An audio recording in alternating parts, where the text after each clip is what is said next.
کچھ لوگ سمجھتے ہیں کہ یہ بے پردگی یہ ترقی ہے، یہ ماڈرنزم ہے۔ ایسا نہیں ہے، یہ جہالت تھی۔ کعبۃ اللہ کا طواف برہنہ کیا جاتا تھا، تو برہنگی یہ جدت نہیں ہے، یہ قدامت ہے، یہ ترقی نہیں ہے، یہ جہالت ہے۔ اس سے اسلام نے نکالا ہے، اور پردے کی طرف اسلام انسانیت کو لے کر کے آیا ہے۔ کان رسول اللہ صلی اللہ علیہ وآلہ وسلم اشد حیاء من اظراف خدرہا، کمواری لڑکی پردے میں لپٹی ہوئی جس طرح حیادار ہوتی ہے، حضور اس سے بھی زیادہ حیادار تھے۔ تو یہ ہمارا دین ہے، لیکن مغرب اور لادینی قوتیں جانتی ہیں کہ پردہ اسلام کا شعار ہے، اور انہوں نے پہلے اس کو کمزور اس طرح کیا جس طرح ایک رواج کسی نے کہا، بعض بڑے بڑے چینلز کے اوپر بیٹھ کے نام نہاد مفکرین کہتے ہیں یہ عرب کلچر تھا۔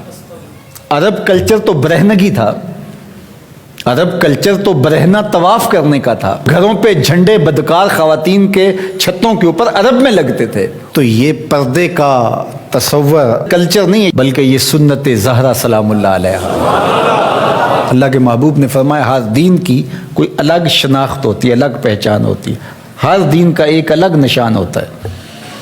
تو اسلام کی وہ خاص چیز، وہ خاص نشان، خاص پہچان پردہ ہے، حیا ہے، اور اگر حیا چلا جائے تو پھر دین بھی چلا جاتا ہے۔ ایک روایت میں فرمایا حیا اور ایمان دو آپس میں جڑی ہوئی چیزیں ہیں، ان میں سے ایک چلا جائے گا پیچھے پیچھے دوسری شے بھی چلی جائے گی۔ تو لادینی قوتیں اس بات کو جانتی ہیں کہ اگر حیا چھین لیں گے تو ایمان اس کے پیچھے پیچھے اس راستے سے جو حیا کے چھیننے سے بنے گا، تو انہی قدموں پہ ایمان بھی رخصت ہوتا چلا جائے گا۔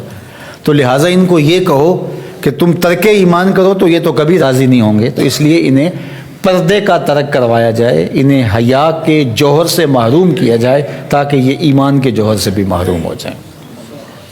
تو پھر انہوں نے کئی رنگ تراشے، کبھی کہا کہ نظر کا پردہ ہے، کبھی کہا کہ پردہ تو انسان کے دل میں ہوتا ہے۔ تو مجھے بتاؤ آج کا شخص جو شہوتوں سے لتھڑا ہوا ہے، جہاں شہوات کی گندی ہوائیں چل رہی ہیں، اس ماحول کے اندر اگر کوئی یہ بات کہے تو کتنی عجیب ہے، جس ماحول میں تقدس کی باد صبا چلتی تھی اور وہی اترتی تھی، اور جبریل کو وہی لے کر کے آتے صحابہ نے دیکھا تھا، اور قرآن اترتا تھا، اور قرآن پڑھانے والے سکھانے والے خود صاحب قرآن تھے، وہ صحابہ ان کو جب پردے کا حکم دیا گیا اور ان کو نظریں نیچی رکھنے کا حکم دیا گیا، تو میں اور آپ کون ہوتے ہیں؟ جب ابو بکر و عمر کو کہا گیا کہ نگاہوں کو نیچا رکھنا، جب عثمان و علی سے کہا گیا کہ نگاہوں کو نیچا رکھنا، جب سیدہ عائشہ، حضرت ام سلمہ، حضرت میمونہ، حضرت زینب، سیدہ فاطمہ تو زہرا سے کہا گیا کہ تم اپنے پردے کی حفاظت کرنا،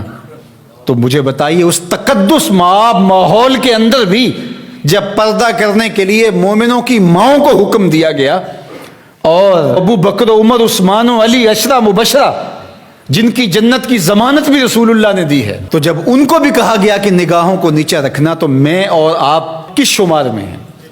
تو یہ ایک نفس کی کہانی ہے جو ہم گھڑ کے بیٹھ گئے، کہا کوئی بات نہیں جی، پردہ تو دل کا ہوتا ہے۔ بحالت مجبوری خواتین کو گھر سے نکلنا پڑتا ہے، لیکن اس میں بھی اس کو تاکید کی گئی کہ تیرا پردہ کسی صورت کے اندر بھی ختم نہیں ہونا چاہیے۔ میں خراج پیش کرنا چاہتا تھا یہاں ہماری ہمسائیگی کے اندر اس خاتون کو جس نے اللہ اکبر کا نعرہ لگا کر کے بتلایا کہ یہ امت ابھی بھانج نہیں ہوئی، اس امت میں آج بھی بیٹیاں موجود ہیں جو اپنی آبرو پر پہرا دے سکتی ہیں، اور یہ حالات بتاتے ہیں کہ یہ امت مرنے کے لیے نہیں، قیامت تک قائم رہنے کے لیے پیدا ہوئی ہے انشاءاللہ۔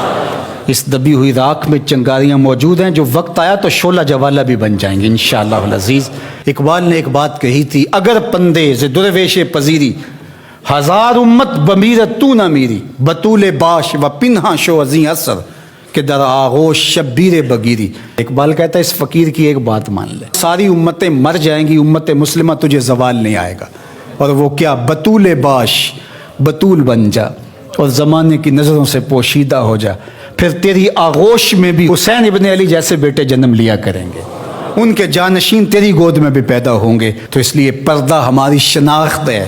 آج جو کہتی ہیں جناب پردہ پردہ، یہ کیا ہے؟ یہ تو کٹھ ملا کی اصطلاح ہے، کچھ بولتی ہے جناب یہ دقیانوسیت ہے، کوئی کہتی ہے یہ زمانہ قدیم کی کہانیاں ہیں۔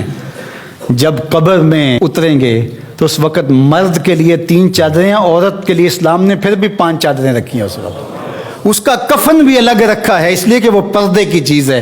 تو کیا کوئی عورت کہتی ہے کہ مجھے اسکرٹ میں دفن کر دیا جائے، میں بے پردہ قبر میں جانا چاہتی ہوں؟ اس وقت تو سب کہتے ہیں تنیاں بھی باندھ دی جائیں، اس وقت محارم قریب آ جائیں جو لحاظ میں اتاریں. تو اگر زندگی کے بعد بھی پردے میں لپٹ کے جانا ہے تو ساری زندگی سیدہ فاطمہ کی غلامی میں بسر کر دیے جائیں، ان کی کنیز بن کے زندگی گزاریں.